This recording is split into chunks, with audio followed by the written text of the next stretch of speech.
नमस्कार, बहुत स्वागत है आपका। आप देख रहे हैं भाग्य चक्र और मैं हूं आपके साथ शैलेंद्र पांडे। सावन का अंतिम सोमवार है और अंतिम अवसर है भगवान शिव की विशेष कृपा पाने का इस वर्ष में। और सावन का ये अंतिम सोमवार बड़े दुर्लभ संयोग के साथ आ गया है, इसलिए आज के दिन आप क्या करके लाभ उठाएंगे इस विषय पर बात करेंगे। देखिए, सावन का पावन महीना चल रहा है और सावन के महीने के सोमवार सबसे ज्यादा महत्वपूर्ण माने जाते हैं। आज सावन का इस साल में अंतिम सोमवार है, तो इस बार सावन के अंतिम सोमवार का महत्व क्या है? देखिए, भगवान शिव की पूजा के लिए सावन के सोमवार बड़े महत्वपूर्ण माने जाते हैं और सावन के सोमवार पर मुख्य रूप से शिवलिंग की पूजा होती है और इस पर जल और बेलपत्र अर्पित किया जाता है। सावन के सोमवार पर विशेष तरीके के प्रयोग भी किए जाते हैं।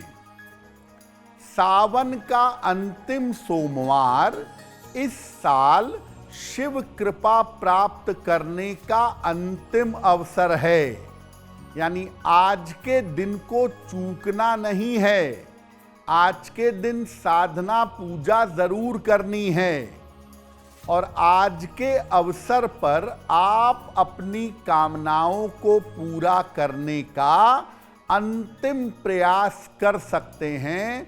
आज साधना करके, पूजा करके, उपासना करके शिव कृपा से आपकी कामनाएं पूरी की जा सकती हैं। आज सावन का अंतिम सोमवार है और द्वादशी तिथि का संयोग बन रहा है। द्वादशी के स्वामी हैं भगवान विष्णु, यानी दिन और महीना भगवान शिव का, और तिथि के स्वामी हैं भगवान विष्णु। तो भगवान विष्णु और भगवान शिव दोनों की कृपा का अवसर है आज, और इसकी वजह से अगर आज साधना करें, उपासना करें, तो हर तरह की मनोकामना आज पूरी कर पाएंगे।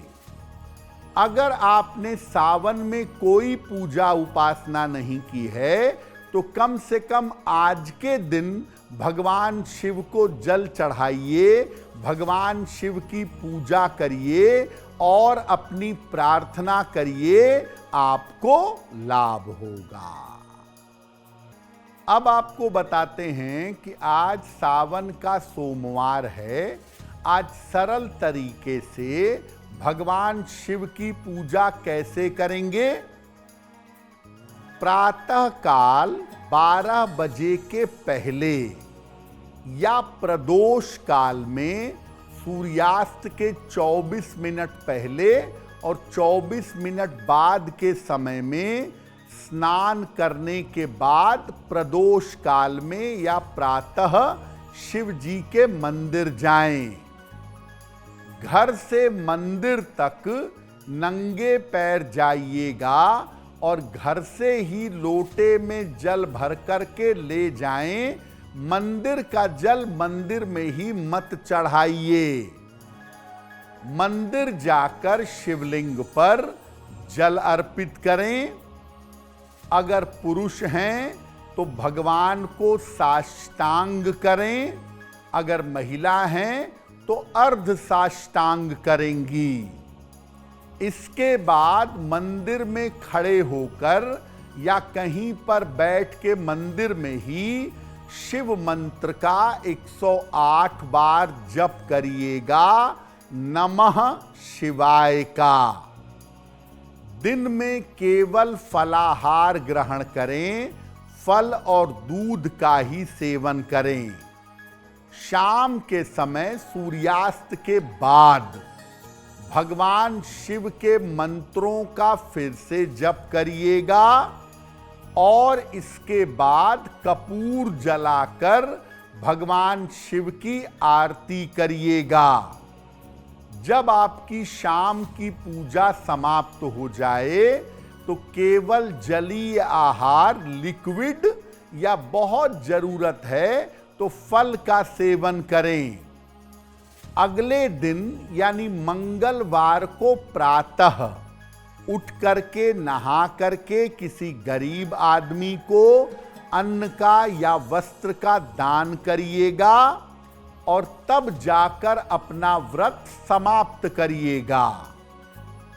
अगर आप बीमार रहते हैं या आपको बहुत सारी दवाइयाँ खानी होती हैं, आप व्रत नहीं रख सकते, तो ऐसी स्थिति में आप सात्विक भोजन ग्रहण करिएगा। लेकिन आज सुबह और शाम दोनों समय भगवान शिव की पूजा जरूर करिएगा। और आज हर व्यक्ति को चाहिए कि थोड़ा समय निकाल करके शिव मंदिर तक जाए और शिवलिंग पर जल अर्पित करे। अब आज बड़ा सुंदर मौका है विशेष प्रयोग करने का। तो सावन के अंतिम सोमवार पर यानी आज कौन से प्रयोग करें? अगर आप चाहते हैं कि आपकी हर तरह की मनोकामना पूरी हो जाए तो क्या करेंगे? भगवान शिव के मंदिर में जाएं और शिवलिंग पर शिव जी को जल की धारा अर्पित करें। जल अगर अपने घर से भरकर ले जाएं तो बहुत अच्छा होगा। इसके बाद मंदिर में बैठकर या अपने घर पर आकर 11 माला नमः शिवाय का जप करिएगा।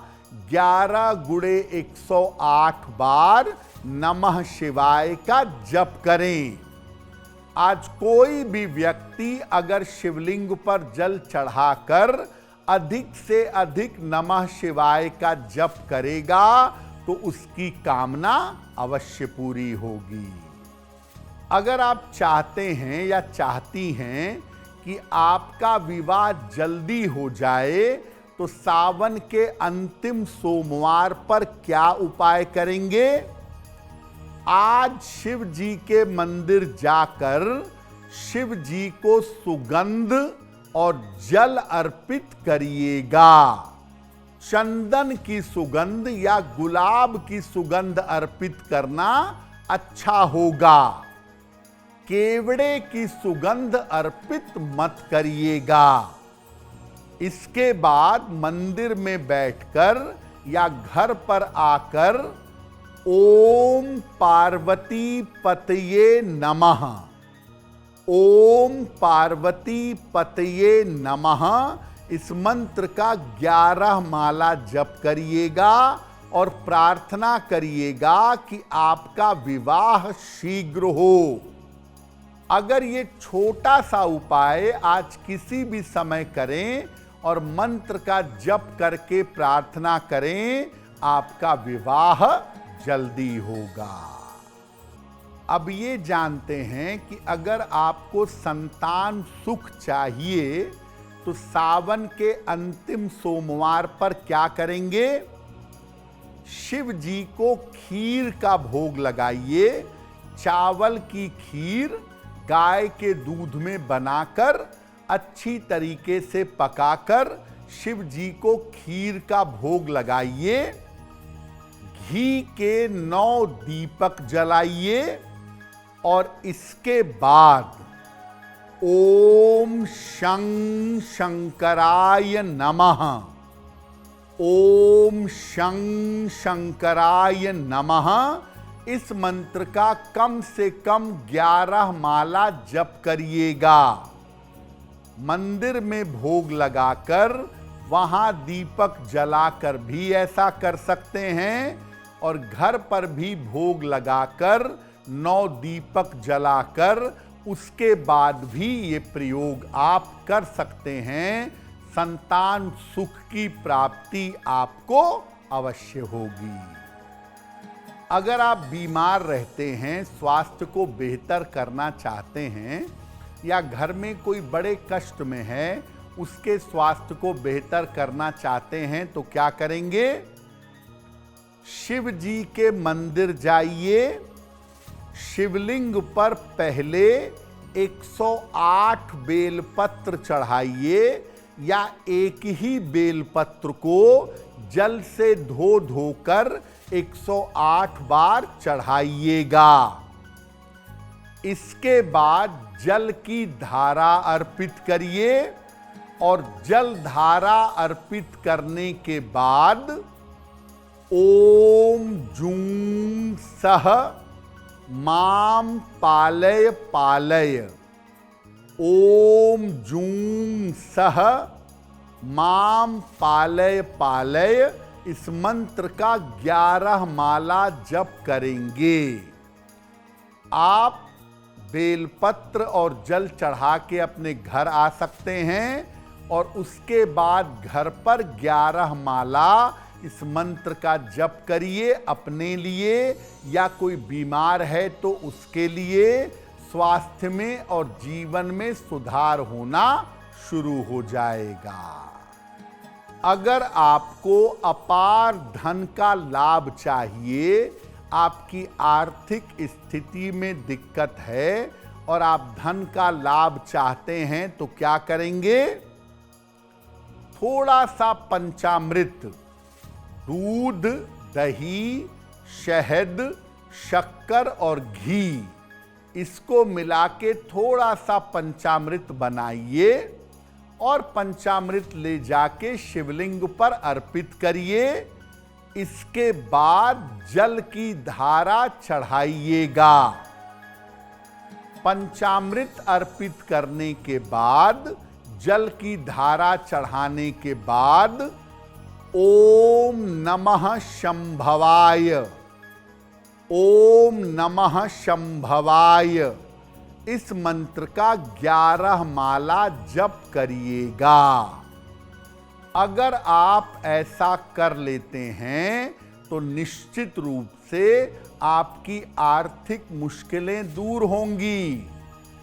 अपनी आर्थिक समस्या को जो लोग दूर करना चाहते हैं, वो सावन के अंतिम सोमवार पर कम से कम 3 बार दारिद्र्य दहन स्तोत्र का पाठ करें, तो उससे भी लाभ होगा। अगर आप मुझसे जुड़ करके अपनी समस्याओं का समाधान चाहते हैं, और चाहते हैं कि आपकी समस्याओं को ज्योतिष के माध्यम से सुलझाया जाए, तो आप हमसे संपर्क कर सकते हैं, जुड़ सकते हैं एस्ट्रो तक पर।